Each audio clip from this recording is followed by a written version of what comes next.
Alright guys, how's it going? It's Machines. I want to share with you guys a Blair build that I have for Forbidden Sanctuary. Full disclaimer, first and foremost, if you build this, you might have lots of fun and that could be a problem. Alright, so right off the rip, I'm going to go ahead and put the entire build on the screen and we are going to explain a little bit of the key takeaways of this build, the pros and cons, and that's pretty much about it. There's also chapters down below on my video, so if you want to look at a specific section of this video, make sure to look at the chapters. Alright, so the pros for this build, a very high octane gameplay. It's a very fun build, it's a very fast-paced gameplay loop. It has a high massive nuke potential. Everything is burning with this build, so all the passives are actively working in your favor. This build is almost at max range. It's just shy of max range. This is also a skill only build, so that's a huge plus. A lot of people really fuck with skill only build, so you don't need to be shooting your weapon, you don't need to be doing anything. The only thing you need to be holding a weapon for is on the truly arson. You are sitting on slightly higher HP than your usual glass cannon builds for like max damage, so you're able to do an insane amount of damage all while not sacrificing too much HP.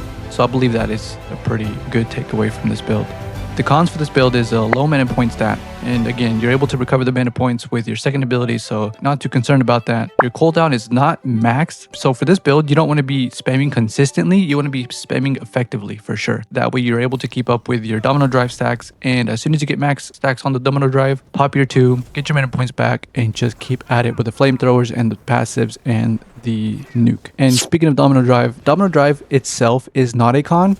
But the con of domino drive, you have to actively keep an eye out for you not wasting downtime on the stacks, because once you recall your mana points and let's just say you have 2 stacks of domino drive, you're only getting 2 stacks of power increase after you recall your mana points. You definitely want to keep an eye out to hit max stacks first before you recall your mana points. That way you're always sitting at max skill power when it comes to domino drive and max range. So that is a little bit of a con there, but domino drive is still really solid, really effective if you know exactly how to play your build. I do want to say that I did play this build in public matches. You guys are going to say, oh, well, this build is just for solo. It doesn't work in public.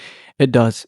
This build was carrying a couple teams last night in public matches. So I showed you on the screen, I was shy of 2 billion damage on a public match in a full lobby, full public match with another Valby, and I believe it was with Freyna too. So with Valby and Freyna in the mix, Blair was not holding back on damage. He was able to do so much damage still. Let me know in the comments if you guys fuck with this build, if you guys think this build is pretty effective. It worked out pretty nicely. I mean, no, it wasn't too fast of a run, but it wasn't too slow of a run. He's not sitting too far behind all these other Descendants with their fast gameplay and their high damage output. I believe this is a really fun build. It works for me. I had a lot of fun recording it. Anyways, take care. Don't be so hard on yourselves. Have fun in this game. Most importantly, just have fun. I'll see you guys in my next video. Peace. Watch the floor! Ah-ha! Ha!